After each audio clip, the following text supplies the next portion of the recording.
नमस्ते किसान साथियों। जहर मुक्त खेती प्राकृतिक खेती में आप सभी किसान मित्रों का स्वागत है। मैं तोरनदास साहू, ग्राम बगदेई, डोंगरगांव, जिला राजनांदगांव, छत्तीसगढ़ से। आज हम बात करेंगे जैविक खेती प्राकृतिक खेती में पेड़ पौधों का क्या महत्व है।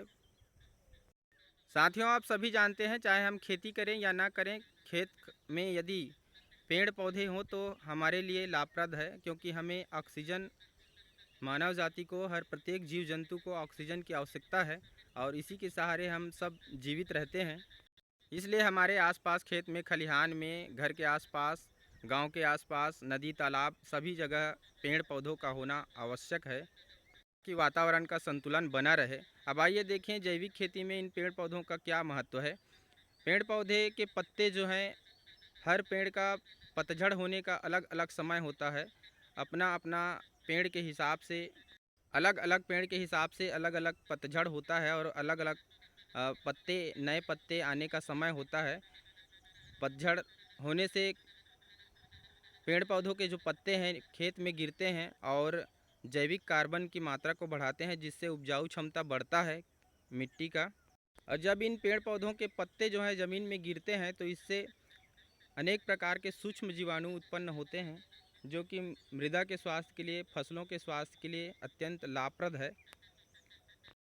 फसल लगने के पश्चात ये देखिए, वो एक काली चिड़िया यहाँ पर पेड़ पौधों पर बैठी हुई है और वो उतर कर जो है धान की फसल में आने वाले विभिन्न प्रकार के कीटों को, शत्रु कीटों को, जैसे तितली है, इल्ली है, इन कीटों को अपना आहार बनाकर किसानों का मदद करता है और प्राकृतिक तरीके से कीटों का नियंत्रण करता है। आपको चिड़िया के चहकने की आवाज़ इन पेड़ पौधों से आ रहा होगा। इन चिड़ियों के बैठने के लिए हमने ये प्राकृतिक रूप से ये पौधा और लगा दिए हैं अपने खेतों में। ये देखिए, ये खेत के चारों तरफ हमने कुछ कुछ इस प्राकृतिक पौधे को लगा दिया है। इसको बेशरम का पौधा बोलते हैं, जो कि आसानी से आपको सरोवर के आसपास मिल जाएगा, नदी के आसपास मिल जाएगा। और इनके पत्ते एवं फूल से एक ऐसी दुर्गंध उत्पन्न होता है जो शत्रु कीटों को फसल में आने से बचाता है। साथ ही कुछ कुछ जगहों पर मित्र तितली, बड़ी वाली तितली, और ये फुरफुंडी जिसको बोलते हैं हम लोग, वो फसलों में कहीं कहीं दिखाई दे रहा है, जो कि शत्रु कीटों को खाकर अपना आहार बनाती है और फसल कीट नियंत्रण में सहायता प्रदान करती है। अभी अधिकांश लोगों के मन में चर्चा रहता है, अधिकांश चर्चा अभी व्याप्त है कि किसान अधिक रसायन का उपयोग करते हैं, अधिक कीटनाशक का उपयोग करते हैं और पर्यावरण को दूषित कर रहे हैं, जबकि ऐसा नहीं है।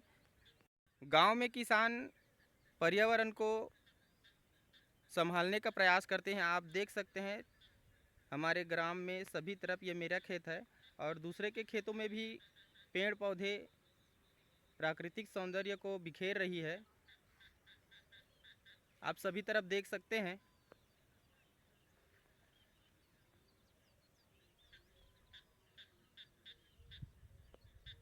और खेत में आने से, इन्हीं पेड़ पौधों की वजह से, फसलों की वजह से, खेत में नमी होने की वजह से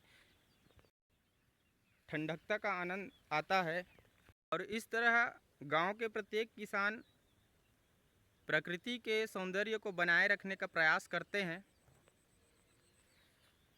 ना कि इसे उजाड़ने का काम करते हैं।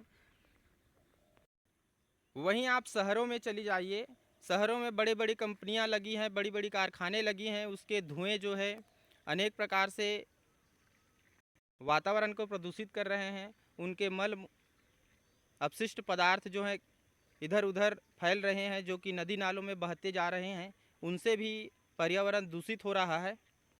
अधिक गाड़ियों का चलना एवं सीमेंट ईंट के घर की वजह से गलियों में कंक्रीटीकरण और इस तरह अनेक प्रकार से शहरों में वातावरण जो है अधिक ज़्यादा होता है, तापमान अधिक ज़्यादा होता है गांव की अपेक्षा।